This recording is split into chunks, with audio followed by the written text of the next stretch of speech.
Welcome.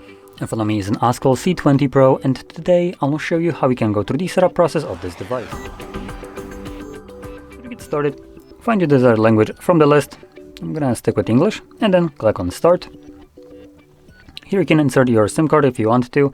This step is completely optional, which I'll be skipping it.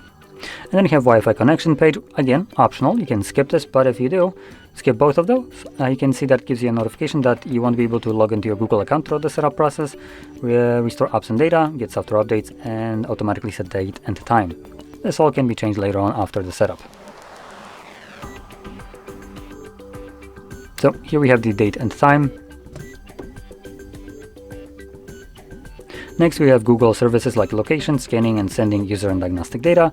You can turn all of those off, but it's from Google, so let's be honest, it's not like these toggles probably do a lot.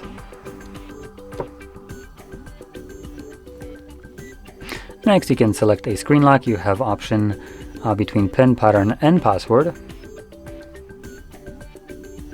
Just gonna set one up.